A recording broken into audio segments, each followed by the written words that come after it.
नमस्कार, आपण पाहत आहात इंडियाचा आवाज न्यूज चॅनल. साजणी येथून डॉक्टर विशाल साजणीकर यांच्या प्रचाराचा दमदार शुभारंभ. आता उपरा नको, स्थानिकच उमेदवार हवा, विरोधकांवर जोरदार हल्लाबोल. रुई जिल्हा परिषद मतदारसंघातील राष्ट्रवादी काँग्रेस पक्षाचे अधिकृत उमेदवार डॉक्टर विशाल जगदीश साजणीकर यांच्या निवडणूक प्रचाराचा शुभारंभ आज साजणी गावातून उत्साहपूर्ण वातावरणात पार पडला. साजणी येथील श्री हनुमान मंदिरात विधिवत दर्शन घेऊन त्यांनी आपल्या प्रचाराची औपचारिक सुरुवात केली. या प्रचार शुभारंभ कार्यक्रमाला गावातील नागरिकांसह युवक, महिला, पदाधिकारी व कार्यकर्त्यांची मोठी उपस्थिती लाभली होती. विशेषतः युवकांचा सहभाग लक्षणीय ठरला. उपमुख्यमंत्री अजितदादा पवार यांच्या नेतृत्वाखाली राज्यात सुरू करण्यात आलेल्या विविध कल्याणकारी योजनांचा, विशेषतः लाडकी बहीण योजनेचा महिलांमध्ये सकारात्मक प्रभाव दिसून येत असून राष्ट्रवादी काँग्रेस पक्षाबद्दल महिला वर्गात अनुकूल वातावरण निर्माण झाल्याचे यावेळी स्पष्ट झाले.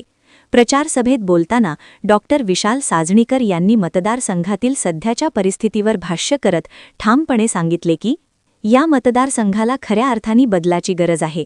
आता उपरा नको, स्थानिकच उमेदवार हवा.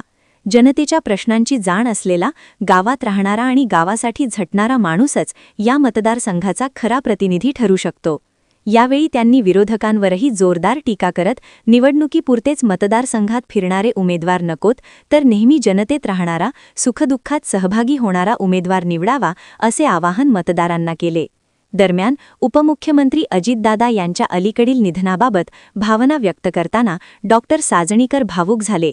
ते म्हणाले, अजितदादांच्या जाण्याने मी वैयक्तिकरित्या अत्यंत व्यथित आहे. त्यांच्या विचारसरणीला पुढे नेण्यासाठी आणि त्यांच्या कार्याला खरी श्रद्धांजली अर्पण करण्यासाठी मतदारांनी मला संधी द्यावी आणि विजयी करावे. या प्रचार शुभारंभ कार्यक्रमात स्थानिक पदाधिकारी, ज्येष्ठ कार्यकर्ते, युवक संघटना तसेच महिलांची मोठ्या संख्येने उपस्थिती होती. साजणी येथून सुरू झालेला हा प्रचार पुढील काही दिवसात संपूर्ण रुई जिल्हा परिषद मतदारसंघात वेगाने विस्तार घेणार असल्याचे चित्र सध्या दिसून येत आहे. इंडियाचा आवाज न्यूजसाठी रवींद्र कांबळे. अशाच ताज्या आणि विश्वसनीय बातम्यांसाठी आपण पाहत रहा इंडियाचा आवाज न्यूज चॅनल. लाईक करा, सबस्क्राईब करा आणि शेअर करायला विसरू नका.